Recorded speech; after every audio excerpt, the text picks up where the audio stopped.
बहुत थक गए तो एक काम कर सकते, दोनों हाथ हथेली को घिसिए, जिसको हम पामिंग कहते हैं। तो दोनों हाथ हथेली को रब करो 10, 15, 20 बार, थोड़ा प्रेशर देकर हथेली को घिसना है, अच्छी तरह से रब करो।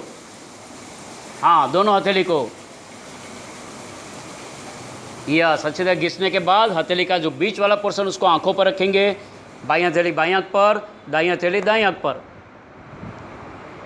10-15 सेकंड रुको, हथेली को आंखों पर रखिए।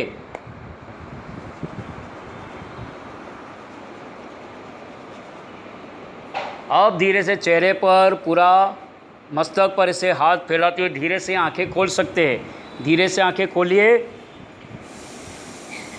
बहुत बढ़िया। तो जैसे मैंने अभी बताया कि 3 तरीके से उच्चार कर सकते हैं। आपका शरीर की कैपेसिटी देखना है, आपका उम्र भी देखना है, आपको कोई तकलीफ़ है या नहीं है, कितना समय कर सकते हैं। तो 1-2 मिनट से लेकर लगातार 3 घंटे कर सकते हैं, लगातार 3 घंटे। मेरा अनुभव तो इतना ही कहता है, आप 1.5 घंटे के ऊपर जाएंगे तो फिर आपकी आवाज़ चली जाएगी, आपको लगेगा कि मेरी आवाज़ ही अब नहीं निकल रही है। हाँ, श्वास बराबर है, लेकिन आपको वो पकड़ना है। हाँ, वो गति आपको मैंने 3 गति बताई ना, तो 3 गति में से कोई भी आपके शरीर की क्षमता के मुताबिक पकड़ो, चलेगा। उसके आसन भी मैंने बता दिए। जैसे मूलाधार चक्र के करना है तो सुखासन, अति सुखासन करो, वज्रासन करो, पद्मासन करो, गौ मुखासन भी कर सकते हैं। गौ मुखासन में एक पाँव को ऐसा मोड़ा और दूसरे पाँव को भी ऐसा मोड़ लीजिए और दोनों घुटने एक ऊपर लगा दीजिए, गौ मुखासन। मूलाधार चक्र तुरंत एक्टिव होगा, आसन से भी इफेक्ट होती है। ठीक उसी तरह अगर आपको स्वादिष्टान चक्र को जल्दी से एक्टिव करना चाहते हैं तो उसके लिए कौन सी मुद्रा करनी चाहिए या कौन सा आसन करना चाहिए, तो उसके लिए भी ये वक्रासन है, अर्ध मत्स्येंद्रासन है, वो कर लीजिए। अर्ध या पूर्ण मत्स्येंद्रासन, पूर्ण मत्स्येंद्रासन से बहुत हार्ड होता है, तो अर्ध होता है तो अर्ध मत्स्येंद्रासन करो, वक्रासन कर लीजिए, तो इससे भी बहुत अच्छा लाभ मिलेगा। अस्तु, हरिओम तत्सत।